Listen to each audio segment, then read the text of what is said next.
Ndodh shpesh që prindrit mërziten nga sjellja e fëmijëve të tyre. Edhe detyrohen të japin këshilla pafund, mos bëj këtë bëj ndryshe, këtë bëj kështu, këtë bëj ashtu. Dhe fëmijët shqetësohen, pra bezdisen nga këto këshillat e shumta të prindërve të tyre.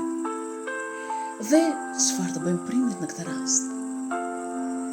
Shën Pajisa Gjuriti na thot, kur njerëzit nuk marrin vesh me fjalë, mbyllë gojën ndaj njerëzve dhe hape ndaj Perëndis. Pra, mbyllë gojën ndaj njerëzve, mos u fol me fëmijëve, mos u bëj bezdishëm me fëmijët, mos u alodh veshët me këshilla. Mbyllë gojën ndaj njerëzve dhe hape ndaj Perëndis. Lutju Zotit për fëmijët. E njëjta gjë i ka ndodhur dhe Shën Josif Hezikastit. Rreth tij u mblodhën shumë murgj, donin ta kishin për rondin e tyre, dhe në vend që të bënin një jetë normale, murgjërore, ata me sjelljen e tyre e shqetësonin rondin e tyre. Dhe ai ishte një situatë shumë të vështirë dhe ju drejtua Zotit në lutje, o Zot, ndriçoj si të sillen. Sado që ai mësonte u jepte këshilla, sjellja e tyre përsëri vazhdon të ishte akoma më e keqe. Edhe një ditë kur i lutej Zotit me dhimbje shpirti, me lot në gjunjë, atëherë u shfaq Krishti dhe i thot.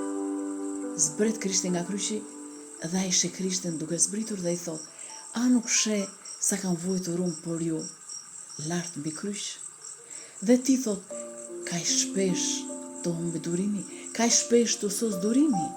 Atëherë i rondej ra për tokë në këmbët e Krishtit, i cili tashmë ishte larguar në qiell dhe thot: "O Zot, fal na ne mëkatarët."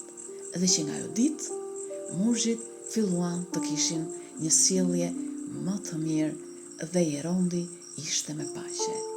Pra, çdo gjë, nëse njerëzit nuk marrin vesh me fjalë, me këshilla të ndryshme, me shembuj të ndryshëm, mbyllë gojën ndaj njerëzve dhe hape ndaj Perëndis. Mbyllë gojën ndaj njerëzve dhe hape ndaj Perëndis. Mbyllë gojën ndaj njerëzve, pra mos jep më këshilla, dhe hape gojën ndaj Perëndis, pra ulu në gjunjë Zotit dhe lutju.